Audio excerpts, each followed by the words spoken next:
What's up, everybody? Welcome to the second episode of On Air with Cowboys Nation. We are your hosts, King Dre, FTW, and Fame ENT from the official WeGameHere.com. So there isn't much news this week surrounding the Cowboys, but we have some interesting topics that we would like to share with you. So, Fame, what's your topics for this episode?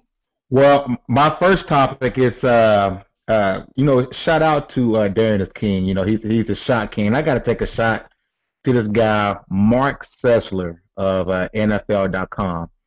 He just recently did an article about 5 teams who would not make the playoffs in 2015, who made the playoffs in 2014. Here he has the Seattle Bengals, Carolina Panthers, the Detroit Lions, Denver Broncos, and the Dallas Cowboys. Now, I'm going to tell you what he wrote about the Cowboys. Everything clicked for Dallas last season, pounding away at opponents with DeMarco Murray behind the league's grittiest offensive line. Murray has gone to Philly, of all places, leaving the Cowboys up a declining Darren McFadden as a secret weapon. We still see the boys as a dark horse to trade for Adrian Peterson, but reality suggests the team will be forced to lean on a rookie runner. Dallas, no fluke last season, will compete in December, but Chip Kelly's revamped Eagles will own the last laugh. If this isn't the most bullshit article I have ever heard, I don't know to say. First off, who is DeMarco Murray without this offensive line? Not saying he's a bad runner, but this offensive line made him look great. For those of you who do not know, DeMarco Murray would have led the league in rushing before contact. Imagine that. Even before he was touched, the yards he gained, he would have led the league in rushing. What does that mean? He's running behind the best offensive line in the NFL. What has the Eagles done this year? Got rid of their best runner, got rid of their best receiver, and went and got a quarterback who hasn't played in 2 years because he can't walk 2 steps without blowing his fucking ACL. So Mark Sessler of NFL.com, fuck you, dude. This is complete and utter bullshit. You put the Cowboys in there for a shock factor, an absolute shock factor. That's all they did, because the Dallas Cowboys, we are the best team in the NFC East, and we're damn near the best team in the NFC. To say we would not make the playoffs when we are absolutely going to run away with this division with any running back behind this offensive line, anyone who doesn't think that is absolutely batshit crazy. Any thoughts about that? Yeah, I agree. That is the most that should be a bold prediction. That shouldn't even be that shouldn't even be able to come out naturally, saying that the Cowboys won't make it to the postseason. But it's they got some formula that not all the same teams make it every year. There's always some switch around. So I guess this year, since last year the Cowboys made it, this year the Eagles are more primed and ready because they went out and did some questionable trades, in my opinion, and at the same time trying to do something different with showing that they can win behind Chip Kelly's formula and put anybody in there and they should be able to win. But the Eagles was the favorite to win last year, and they fell off dramatically, going 2-3 in their last 5 games. But I don't see the Cowboys not making the playoffs again.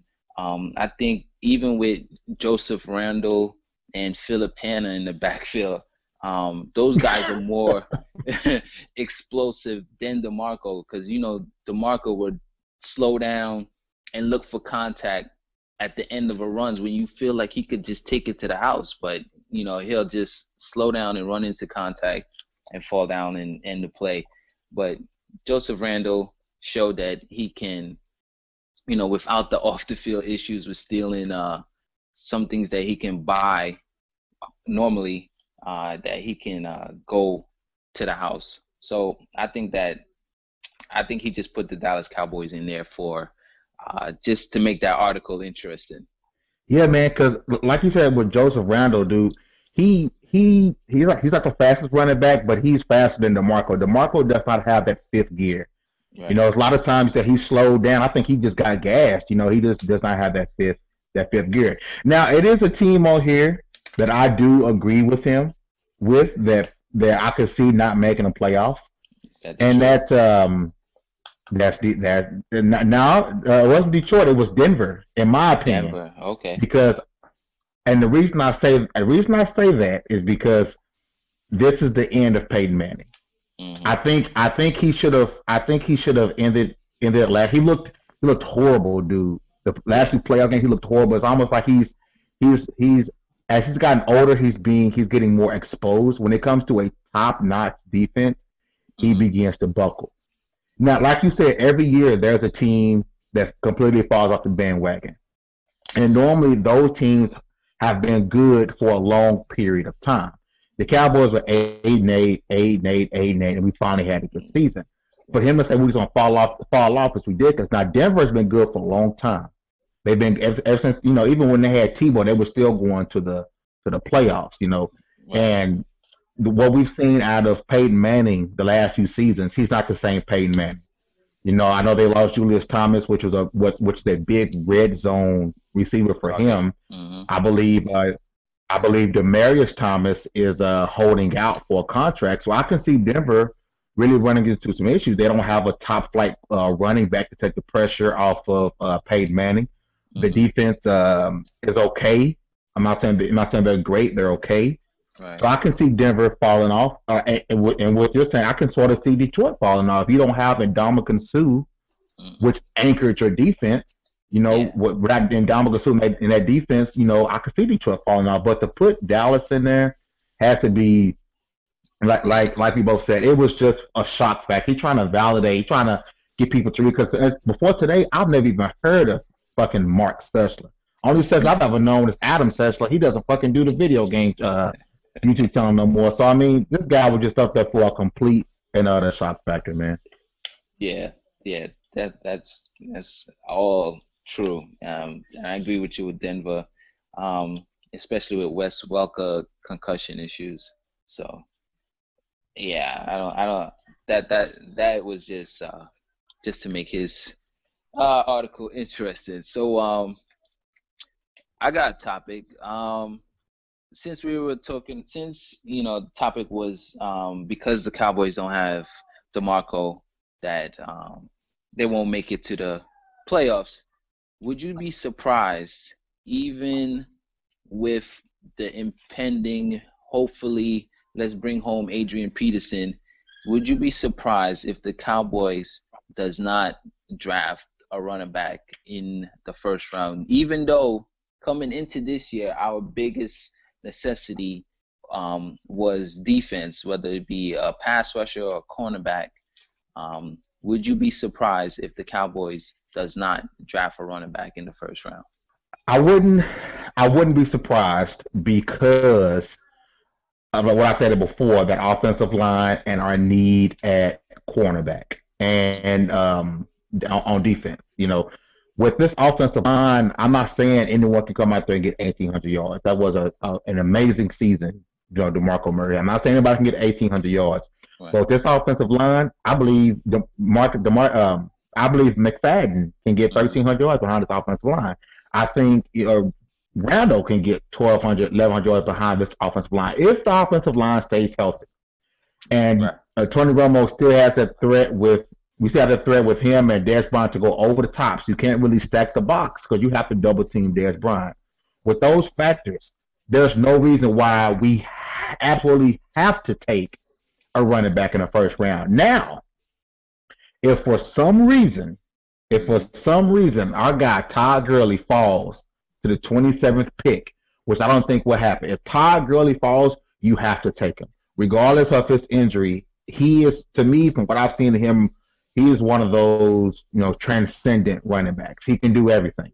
Right. Now, the only scare you would have is pass blocking. That's every young running back's issue is pass blocking. We have a quarterback, who we Bad have back. to stay, we have to keep upright. Exactly. He has a bad, but we have to keep him upright. That will be my only fear with a rookie running back is keeping him upright. But no, I wouldn't be shocked if we didn't take a running back in the first round. I'll be shocked if I saw recently we had a couple of receivers come in to Valley Ranch for a look. I'd be shocked if we took a Yeah. receiver in the first round because we have no need for a receiver. The only thing I can say if they take a receiver in the first round is if for some reason Jerry Jones is having a stroke and realizes he doesn't need Des Bryant. Other than that, there's no reason why we should take a receiver in the first round. And we sure as hell better not take a tight end because we have proved that we take tight ends and we don't use them. Martellus Bennett, we didn't use him. Gavin Escobar, we don't use them. If we get a tight end, it needs to be in the 6th or 7th round, and it needs to be a blocking tight end. Pure blocker, right? I agree. I think I would definitely be surprised if we take a running back. Because like you said, I don't think Todd Gurley or these high running backs will be on the board all the way at 27th. I'm hoping that we don't have a first round pick. Hopefully that goes to Minnesota so we could get Adrian Peterson. But I would definitely be surprised if we draft a running back. I think our biggest need is either a corner or a pass rush. We need somebody to attack the opposing team's quarterback because I still remember games where teams weren't punting. We were going down, going back to back, trading points. It was just ridiculous that we was not getting any pressure on these quarterbacks. But yeah, I definitely would be surprised if we draft a running back. Yeah, in the first round. Now, in the second round, that's a different story. Now, if we can, we get to the second round and another one of these good running backs is still sitting there, let's say Melvin Gordon from Wisconsin or even Abdullah from Nebraska. If one of those guys are sitting there at the late second round, or if they're, let's say Melvin Gordon, let's say Todd Gurley's gone, and we get the right pick, and the second or best cornerback is there. Let's say Trey Waynes from Michigan State, which is the best corner to a lot of people. Kevin Johnson is there. We take the best corner. And I said in the second round through, Melvin Gordon is for some reason is still sitting there. I'm willing to trade up to go get a top running back like Melvin Gordon. I'm willing to trade up, give up our second and a fifth, a sixth, or a fourth. Well, they've got to give up to get up and go get that top running back. I wouldn't be opposed to that. And then for the rest of the draft, go back to defense. Now, one thing I would not be shocked to see, because the Cowboys are proven over and over again, and Joe, I wouldn't be shocked to see us draft a offensive tackle in the second or third round. That would not. In the first round, it would shock me. In the second round, I wouldn't be shocked because we don't have a swing tackle. We don't have a tackle right now that can come in if either Free or Smith gets hurt and play both sides. We don't have that tackle right now, so I could see us and with Frank Pollock and all those guys with line evaluators. So I wouldn't be shocked for us to see a offensive lineman getting taken second or third. It happened in the first again, but in the second or third round, I wouldn't be shocked to see a offensive lineman get taken.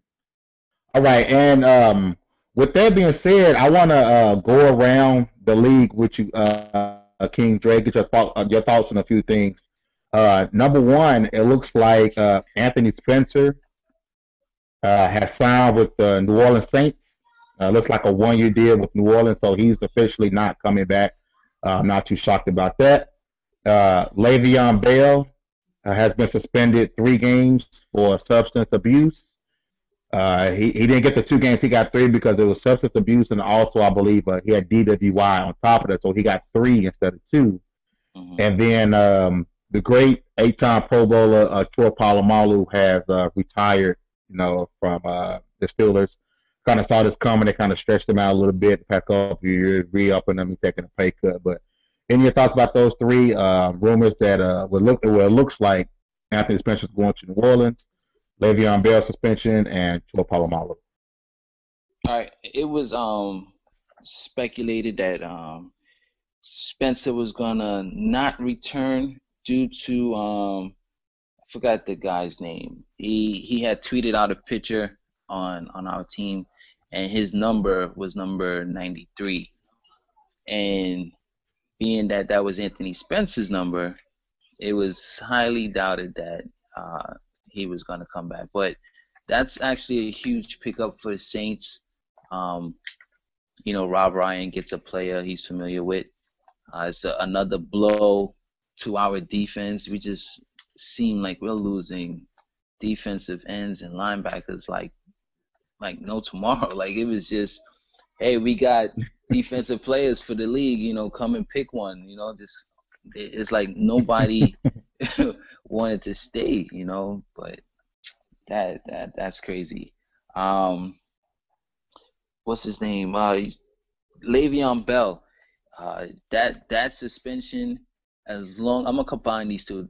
That suspension and the retirement of Troy Polamalu, that's gonna hurt the Steelers because the number 2 running back in the league was Le'Veon Bell.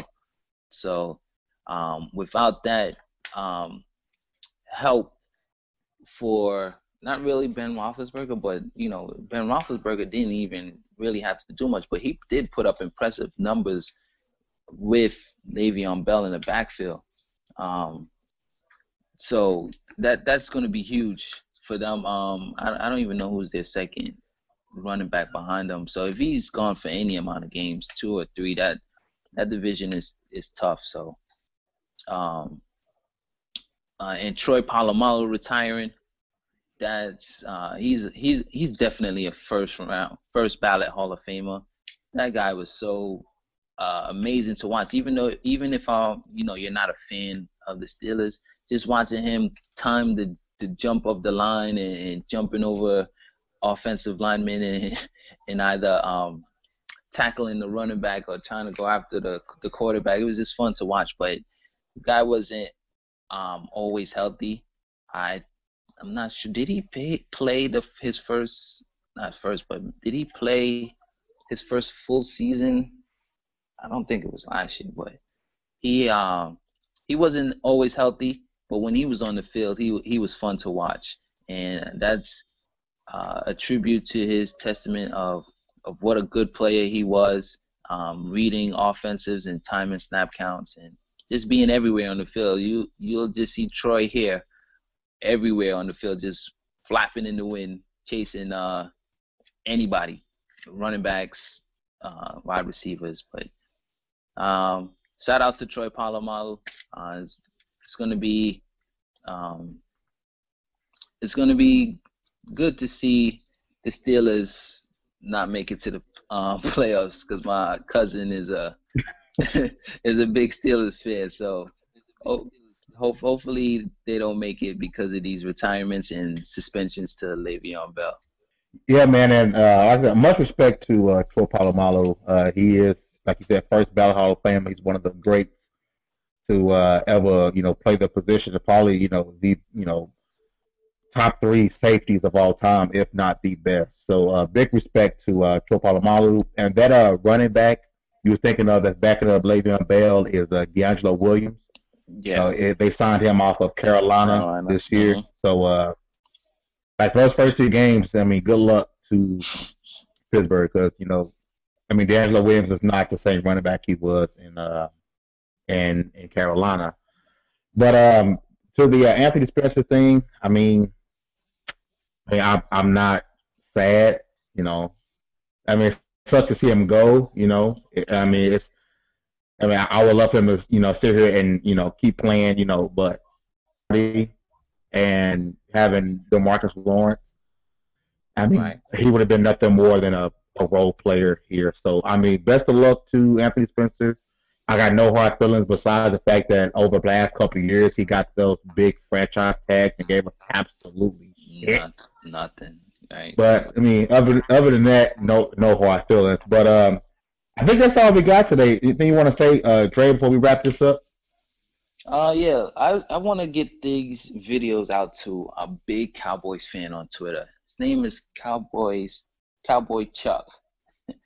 If you don't know who that is, follow him on Twitter. He keeps you up to date when these games are live. He also does streams of these games. So shout outs to Cowboys Chuck.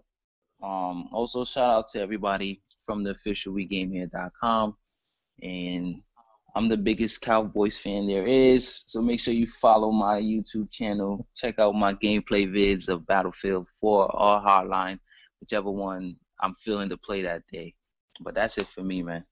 All right, man. I want to thank you guys for checking us out. Second episode of On Air with hashtag Cowboy Nation.